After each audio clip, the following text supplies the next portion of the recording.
Good evening, everyone. Welcome to the channel. Before I begin, here are my disclaimers. Today I am going to give you an update about Donnelley Financial Solutions Inc. Annual Report. Donnelley Financial Solutions Inc. offers a wide range of businesses and services to its clients across various segments. In the capital markets segment, the company provides software solutions through Venue and Active Disclosure, which enables public and private companies to manage compliance processes, collaborate, and file SEC documents. Additionally, it offers tech-enabled services and print and distribution solutions for deal solutions and SEC compliance requirements. In the investment companies segment, Donnelley Financial Solutions provides a comprehensive suite of cloud-based solutions through its Arc Suite platform, including Arc Digital, Arc Reporting, Arc Pro, and Arc Regulatory. This platform enables clients to store and manage compliance and regulatory information in a self-service repository for accessing, assembling, editing, translating, rendering, and submitting documents to regulators and investors. The company also offers various services such as turnkey proxy services, which include discovery, planning and implementation, print and mail management, solicitation, tabulation services, stockholder meeting review, and expert support. Furthermore, it provides solutions for creating, filing, and distributing regulatory communications, investor communications, and IXBRL formatted filings pursuant to the Investment Company Act through the SEC's EDGAR system. Overall, Donnelley Financial Solutions, businesses and services cater to various needs of its clients in compliance and regulatory software and services. The stock price of Donnelley Financial Solutions, Inc., DFIN, has remained relatively stable over the past year, with no significant changes in excess of 3.28%. While it is challenging to pinpoint specific news events that have contributed to this stability, several key factors are worth noting. Financial earnings, reports, and analyst ratings have likely played a crucial role in maintaining investor confidence. Regular updates on revenue, earnings per share, and future outlook from DFIN's quarterly and annual financial results have provided investors with a clear understanding of the company's performance. Additionally, changes in analyst sentiment, as reflected in updated ratings and price targets, may have influenced investor perception.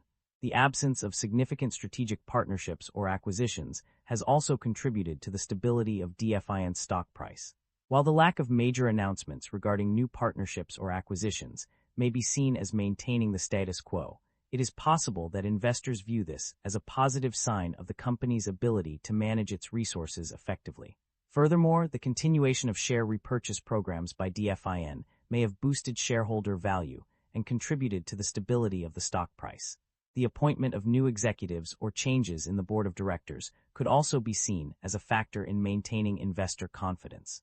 Ultimately, without conducting a detailed historical analysis of DFIN's stock data and news events, it is difficult to definitively list specific factors that have contributed to the company's stable stock price over the past year. The income statement shows that the company revenue have been declining annually and operating income have not been increasing. This shows that the business is under pressure with rising cost and its management is unable to expand the business.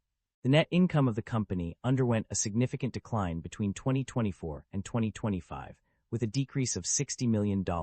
This drop was largely due to market volatility and seasonality in capital markets transactions, as well as increased competition from technology providers. The profit margins also saw a decline, from 17.5% in 2024 to 18.4% in 2025, primarily due to the decrease in net income. However, it is worth noting that despite the overall decline in net income, there was an increase in profit margins from 11.8% in 2024 to 4.2% in 2025. This could be attributed to cost-cutting measures or improved operational efficiency implemented by the company. The decrease in net income can also be partly attributed to a non-operating item, a $82.8 million pension plan settlement charge. The decline in net income and profit margins highlights the challenges faced by the company in navigating market volatility and increased competition. Despite these setbacks, the company's ability to improve its profit margins suggests that it is taking steps towards operational efficiency and cost management. The company's financial performance indicates a consistent generation of positive operating cash flow over the past few years. According to various sources, including pages 27 and 33, the company has reported income from operations ranging from $141.1 million to $171.1 million in different years. This is further confirmed by page 34, which states that net cash provided by operating activities was $164.9 million in 2025 and $171.1 million in 2024. Additionally, page 47 also verifies the company's positive operating cash flow, with figures of $164.9 million in 2025, $171.1 million in 2024, and $124 million in 2023. These consistent results demonstrate that the company is indeed generating positive operating cash flow. The company's debt level has undergone significant changes in recent years. According to various reports, the company's long-term debt has increased from $124.7 million to $165.5 million, indicating a substantial rise of $40.8 million. Additionally, new term loan facilities have been introduced, further contributing to the increase in debt levels. These developments suggest that the company's financial obligations have grown substantially. In contrast, the interest expenses have remained relatively stable. Despite potential risks and uncertainties mentioned in some reports, the actual interest expense has remained constant at $12.9 million for both 2024 and 2025.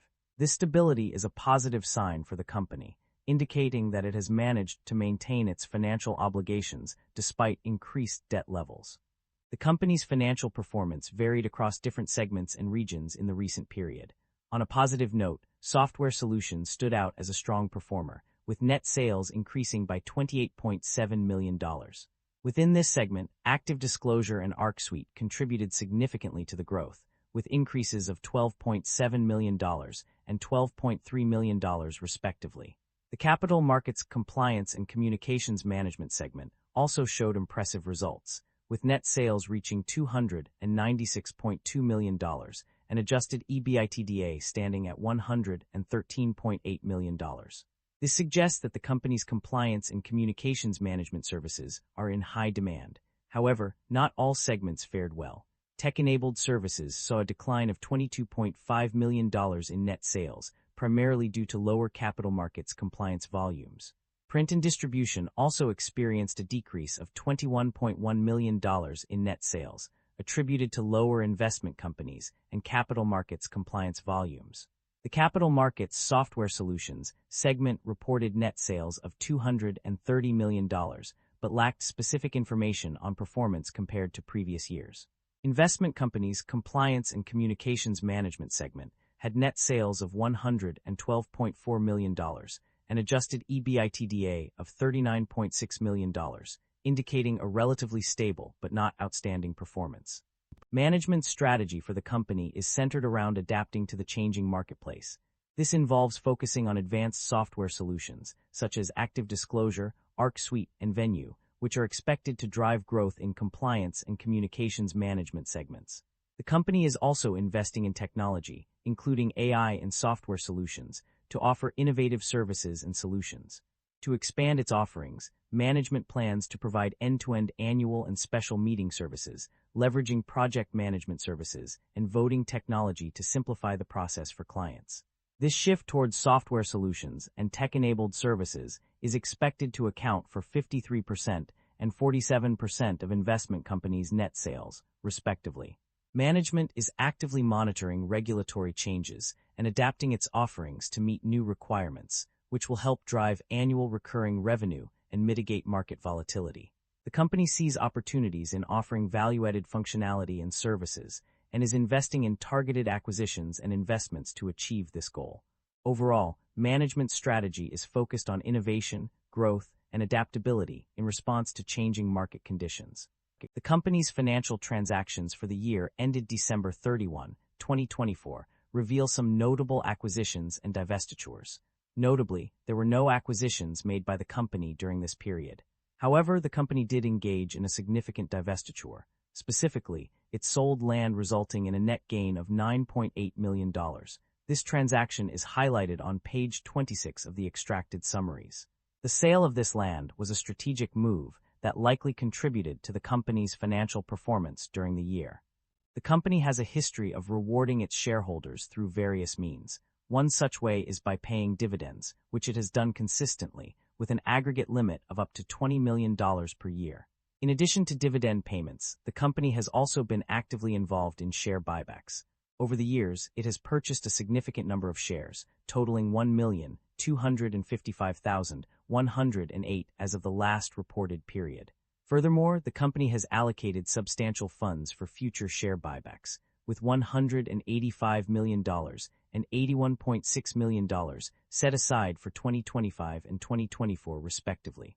The dollar value of shares that may yet be purchased under these plans or programs is a notable $53,806,406.